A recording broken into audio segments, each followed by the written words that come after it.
వార్షికోత్సవం సందర్భంగా Meenakshi test tube baby centre Guntur నందు IVF ట్రీట్మెంట్ పై 40 to 50% రాయితీ. నమస్కారం, నేను మీ జాహ్నవి. వారాహి నవరాత్రులు ప్రత్యేక కార్యక్రమంలో భాగంగా ఏ రోజు అమ్మవారిని ఏ విధంగా పూజించాలి డీటెయిల్గా మనకి ఎక్స్ప్లెయిన్ చేస్తూ ఉన్నారు కదా మన ప్రముఖ జ్యోతిష్య వాస్తు పండితులు, జ్యోతిష్య వాస్తు శిక్షణ నిపుణులు, లలిత ఉపాసకులు బ్రహ్మశ్రీ నానాజీ పట్నాయక్ గురువు గారు. మరి 5వ రోజు అమ్మవారిని ఏ విధంగా పూజించాలనేది పూర్తి వివరాలు గురువుగారు మాటలు అడిగి తెలుసుకుందాం. నమస్కారం గురువుగారు. శ్రీమాత్రే నమః. అయితే గురువుగారు 5వ రోజు బుధవారం వచ్చింది. మరి బుధవారం నాడు ఆ రోజు యొక్క విశిష్టత ఏమిటి, అమ్మవారిని ఏ విధంగా పూజించాలంట? ఎప్పుడైనా గుర్తుపెట్టుకోండి అమ్మా, అమ్మవారు బుధవారం నాడు ఎవరైనా పూజ చేస్తే, ముఖ్యంగా నారాయణుల యొక్క పూజ, ముఖ్యంగా బుధవారం వచ్చినప్పుడు ఏంటంటే ఈ మనకి అమ్మవారు వరాహి అమ్మవారి పూజ చేసే ముందు ఖచ్చితంగా మనం వరాహ స్వామిని కూడా తలుచుకోవాలి, మనసులో తలుచుకొని పూజ ప్రారంభించాలి. అయితే బుధవారం ఎప్పుడు కూడా విష్ణు శక్తి పెరుగుతుంది మనం పూజ చేసాం అంటే, బుద్ధిశక్తి. కొంతమంది చూడండి వ్యాపారాల్లో నష్టం వస్తుంది, లేకపోతే చిన్నపిల్లలు అయితే ఎడ్యుకేషన్లో రాణించలేకపోతున్నారు, చదువులో రాణించలేకపోతున్నారు, వ్యాపారంలో రాణించకపోతున్నారు, బంధువర్గంలో ఎప్పుడు ఏదో ఒక గొడవలు ఉన్నాయి అనుకోండి. అప్పుడు ఈ బుధవారంలో చేసేటువంటి పూజా విధానం ద్వారా ఆ యొక్క ఇబ్బందుల నుంచి బయటపడతారు. అయితే బిల్వదళాలతో, బుధవారం కూడా బిల్వదళాలతో గరికతో కూడా చేస్తారు. గణపతికి ప్రత్యేకంగా గరికతో పూజ చేస్తారు. ఎందుకంటే మకా నక్షత్రం వచ్చింది. ఎప్పుడైనా మకా నక్షత్రం అంటే మకా నక్షత్రం కానీ, అశ్విని నక్షత్రం కానీ, మూలా నక్షత్రం కానీ వచ్చినప్పుడు కేతువు యొక్క నక్షత్రాల్లో ఇటువంటి పర్వదినాలు, ఇప్పుడు మనకి 9 రోజులు గుప్త నవరాత్రులు అనుకుంటున్నాం. ఈ గుప్త నవరాత్రుల సందర్భంగా ఎప్పుడైనా సరే ఇలా అశ్విని మకా మూలా నక్షత్రాల్లో కనుక బుధవారం వస్తే ఆ రోజు ప్రత్యేకంగా గణపతి ఆరాధన బ్రహ్మాండంగా పనిచేస్తుంది. అయితే గణపతి పూజ దీనికంటే ముందు మనం పూజ చేసే ముందు గరికతో ప్రత్యేకంగా పూజ చేసి అమ్మవారికి బిల్వదళాలతో కనుక పూజ చేసినట్లయితే మరింత అధిక ఫలితం ఉంటుంది ఈ గుప్త నవరాత్రుల్లో. మరి ఆ రోజు ఏ నైవేద్యం పెడితే మంచిది మనకి అంటే, ఈ యొక్క బుధవారం రోజు వచ్చింది కాబట్టి పాయసాన్నం నైవేద్యం పెట్టడం మంచిది ముఖ్యంగా. అదేవిధంగా యోగం కూడా సహజంగా చూసినట్లయితే వ్యతిపాత యోగం అంటారు. సో సాధారణంగా కొన్ని ముహూర్తాలకు వ్యతిపాత యోగాలు చేయరు. వ్యతిపాత యోగం ఎవరికైనా ఉంది, ఆ రోజు ఏదైనా ప్రారంభించాం, ఇబ్బంది రావడం లాంటివి జరుగుతూ ఉంటాయి. అయితే కొన్ని యోగాలు అంటే కొన్నిటికి మంచి కూడా చేస్తుంది.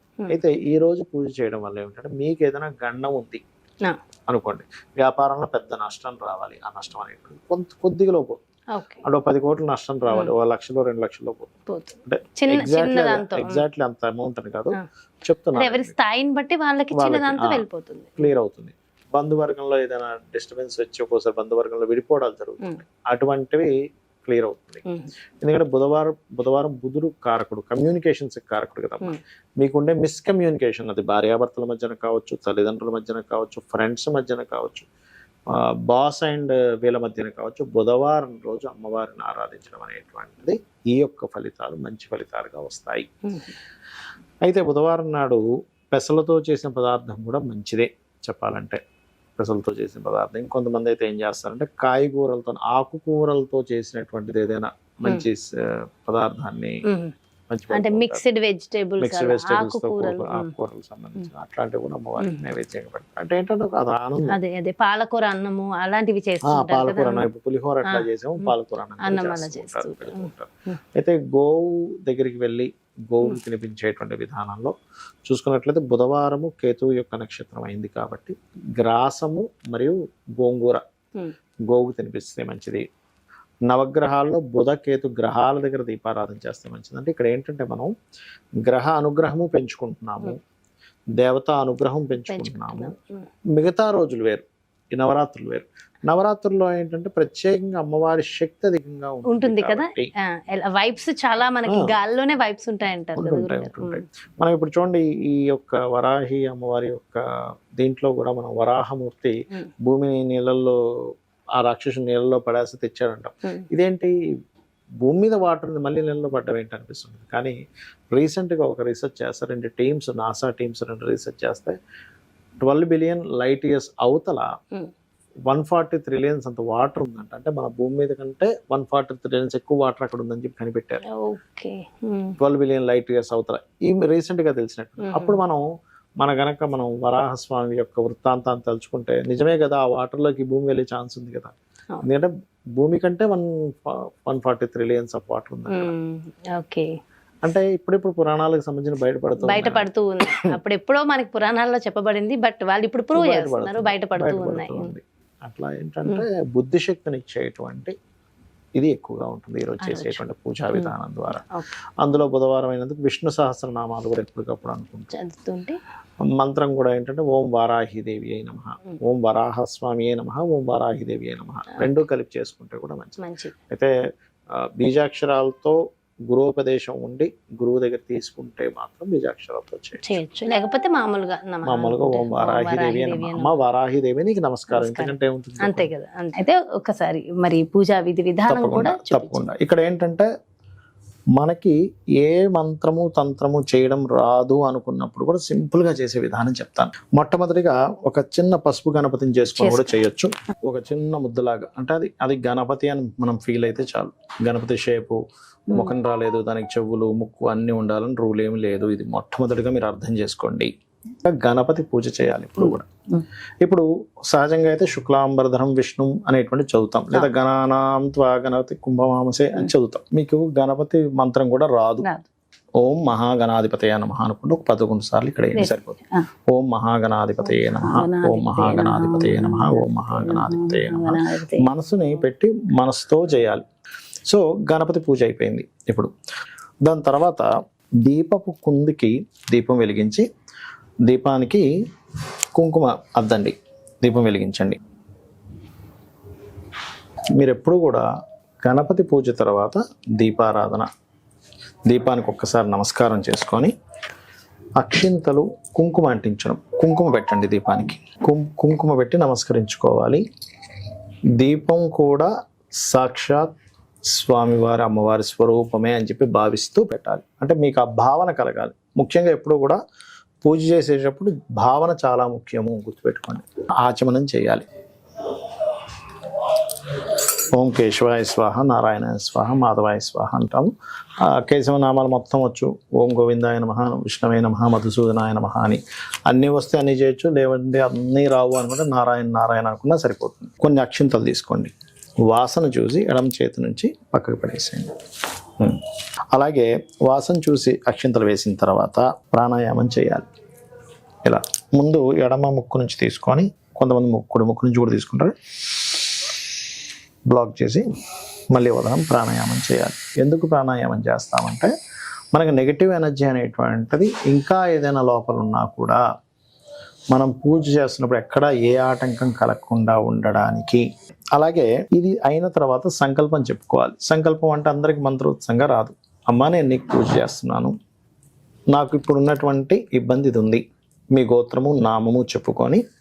ఇప్పుడు మీకు గోత్రం నామం తెలిసిన వాళ్ళు ఉంటారు, గోత్ర నామం తెలియని వాళ్ళు కూడా ఉంటారు. కొంతమంది గోత్రం తెలుసు, నామం తెలుసు, నక్షత్రం తెలుసు అనుకోండి. అవి చెప్పుకొని అమ్మ నేను నీకు భక్తి శ్రద్ధలతో నేను నీకు ఈ 9 రోజులు పూజ చేస్తాను, నా మనసు పెట్టి నా శక్తి కొలది నీకు పూజ చేస్తాను, నాకు పలానా సమస్యలు ఉన్నాయి, అప్పులుంటే అప్పులు బాధలు, అనారోగ్యం ఉంటే అనారోగ్యం, ఏముందో చెప్పుకోండి అమ్మవారు. చెప్పుకొని అక్షింతలు అక్కడ వేయండి.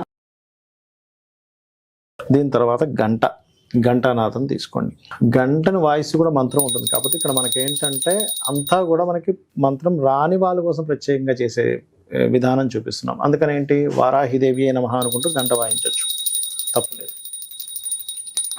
ఒకవేళ ఎవరికైనా కలశంతో చేసుకోవాలని ఉంది, వాళ్ళ కలశం పెట్టుకోవచ్చు. వాళ్ళకి ఆనవాయితీ ఉంటేనే కలశం పెట్టుకోవాలి. 9 రోజులకి ఆ కలశం అట్లాగే పెట్టుకోవచ్చు, కానీ ఆనవాయితీ ఉండాలి. ఆనవాయితీ ఉంటేనే. ఇప్పుడు ఇంకొకసారి అంటే శాస్త్రోక్తంగా గణపతి పూజ చేస్తారు మళ్ళీ ఒకసారి గణపతిని.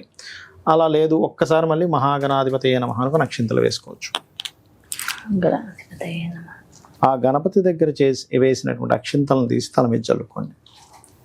అంటే మీకు గణపతి పూజ ఎందుకు చేస్తామంటే ఈ పూజలో ఎక్కడా కూడా మనకి ఆటంకం కలగకుండా స్వామివారిని చూడమని చెప్పి మనసులో అనుకోవాలి. అంటే ప్రాణ ప్రతిష్ఠ అంటారు. వరాహి తల్లి నాకు ఆ మంత్రాలు తంత్రాలు ఏమి తెలియవు కాబట్టి నువ్వు ఇక్కడికి వచ్చి ఉంటున్నావు, నువ్వు ఉంటున్నావు అని భావిస్తున్నాను అని మనస్ఫూర్తిగా అనుకొని వేయండి. అంటే ఏమిటంటే మీ భావన ముఖ్యం ఇక్కడ. అదేవిధంగా మరొక విషయం ఏంటంటే ఆవాహనం. అంటే ఇప్పుడు చూడండి, మన ఇంటికి ఒక అతిథి వస్తాడు, రాండి రాండి అని చెప్పి పిలుస్తాం కదా. అలాగే అమ్మవారిని పిలిచినట్టుగా ఒక ఆవాహనం పిలిచి ఒక కుర్చీ వేస్తాం కదా, అలా అక్షింతలు చల్లాలి.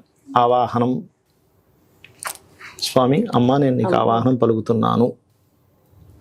ఆసనం అంటే ఒక సీట్ వేస్తాం, లోపలికి పిలిచాము. ఇప్పుడు అమ్మ లోపలికి రా అమ్మ, మా ఇంట్లోకి వచ్చావు తల్లి, నీకు నమస్కారం, మా ఇంట్లోకి వచ్చింది నీకు నమస్కారం, ఇక్కడ కూర్చో తల్లి అని అనుకోని అక్షింతలు వేస్తున్నాం మళ్ళీ. దాని తర్వాత పాఠ్యం సమర్పయామి అంటారు మనకు పూజలో. అంటే ఏమిటి, అమ్మవారికి కూడా ఏంటంటే కాళ్ళు కడుగుతున్నాం అనే భావంతో నీట్గా ఉంది ఈ నీరు. అది ఆచమనం చేసిన వాటర్ కాకుండా సపరేట్ వాటర్ తీసుకోవాలి ఇప్పుడు. అందుకే రెండు కలశాలు పెట్టమన్నారు. అంటే ఏంటి, ఇలా చూపించి పక్కన ఇంకో గిన్నెలో వేస్తారు, ఇలా చూపించి ఆ గిన్నెలో వేసేసేయండి. అంటే కాళ్ళు కడిగినట్టుగా అనమాట. కాళ్ళు కడుగుతున్నాను తల్లి, నీ యొక్క పాదాలు కడుగుతున్నాను. అదేవిధంగా స్నానం కూడా చేయించినట్టుగా, స్నానం చేయించినట్టుగా. దాని తర్వాత మనం ఏం చేస్తాం, ఆ వస్త్రం ఇస్తున్నాం అమ్మవారికి. అంటే మన ఇంటికి వచ్చిన అమ్మవారికి ఇవన్నీ చేస్తున్నాం, ఒక గెస్ట్ లాగా వచ్చిందని ఫీల్ అయ్యి. యజ్ఞోపవీతము అంటారు, అంటే యజ్ఞోపవీతాన్ని కూడా ఇస్తారు అమ్మవారికి. యజ్ఞోపవీతం అని దూదితో ఇస్తాం, మళ్ళీ దూదిని ఇవ్వడమే. ఇప్పుడు ఏం చేయాలంటే నెక్స్ట్ గంధము తీసుకోండి, ఎందుకంటే అమ్మవారికి ప్రత్యేకంగా గంధంతో చేయాలి పూజ. వరాహి అమ్మవారి అష్టోత్తరాలతో, లేదంటే ఓం వరాహిదేవి అయి నమః, ఓం వరాహిదేవి అయి నమః. గంధం పూజ అయిపోయింది. దాని తర్వాత పుష్పం తీసుకోవాలి. పుష్పాలు తీసుకొని అష్టోత్తరం వస్తే పుష్పాలు, లేదా ఓం వరాహిదేవి అయి నమః అనుకుంటే పుష్పాలతో పూజ చేయాలి. వారాహి స్తుతి లేదా అష్టోత్తరాలు చేసుకునే వాళ్ళు అష్టోత్తరం చేసుకోవచ్చు, వస్తే కనుక. లేదంటే ఓం వరాహిదేవి అయి నమః అనుకుంటూ చేసుకోవచ్చు. దాని తర్వాత ధూపం చాలా ప్రీతి అమ్మవారికి, ధూపాన్ని చూపించండి. దాని తర్వాత దీపాన్ని చూపించండి. దీపాన్ని ఒకసారి ఇలా చూపించండి, అమ్మా నీకు దీపాన్ని చూపిస్తున్నాను అనేటువంటి భావన ముఖ్యమండి ఇక్కడ. ఎప్పుడైనా సరే దీపాన్ని చూపించండి. అదేవిధంగా నైవేద్యం ఎప్పుడు కూడా అరటిపళ్ళు ఇలా ఉంటాయి కదా, ఈ అరటిపండు ఒలవాలి ఎప్పుడు కూడా. మనం చాలా మంది ఏం చేస్తారు, అలా పెట్టేస్తారు. అలా ఒలిచి దీనికి నీరుని ఇలా చూపించి, మీరు ఇలా చూపించవచ్చు, అమ్మ నీకు ఇస్తున్నాను. తాంబూలం ఒక ఆకు ఒక్క తీసుకొని తాంబూలాన్ని పెట్టాలి. మీరు తాంబూల సమర్పయామి అనుకోవచ్చు, తాంబూల సమర్పయామి అని మనస్ఫూర్తిగా. తాంబూలం ఇచ్చిన తర్వాత మీరు కర్పూరం హారతి ఇవ్వండి. ఇప్పుడు కూడా ఆ వాటర్ ఇవ్వండి. అనేది ఎప్పుడు కూడా ఇలాగా తిప్పాలన్నమాట, దీనికి ఇలా ఓకే వేసి చూపించాలి. దాని తర్వాత మంత్రపుష్పం చదువుతారు. అండ్ అక్షింతలు అంటే పుష్పాలు, కొన్ని అక్షింతలు తీసుకొని ఆత్మ ప్రదక్షిణం చేసుకున్నట్టుగా చేసుకొని అమ్మవారి దగ్గర వదిలేసేయడమే. క్షమాపణ, అమ్మ నా వల్ల ఏదైనా తప్పు జరిగితే క్షమించు అని చెప్పి అనుకుంటే సరిపోతుంది. పూజలో నాకు ఏదైనా తెలియకో ఏదైనా తప్పు జరిగింది క్షమించు. అప్పుడు ఏమవుతుందంటే మీరు చేసిన పూజలో ఎక్కడైనా మీకు తెలియకుండా ఏదైనా ఫాల్ట్ జరిగింది, అమ్మ క్షమిస్తుంది. ఇది పూజా విధానం. సో చూసారు కదండి, మరి ఇది వారాహి నవరాత్రుల్లో 5వ రోజు బుధవారం నాడు మనం అందరం కూడా ఆచరించవలసిన విధి విధానం ఏమిటి, కలిగే ఫలితం చాలా చక్కగా వివరించారు కదా గురువుగారు. మరో ప్రత్యేకమైన కార్యక్రమంతో మళ్ళీ మీ ముందుకు వచ్చేస్తాను. నమస్కారం.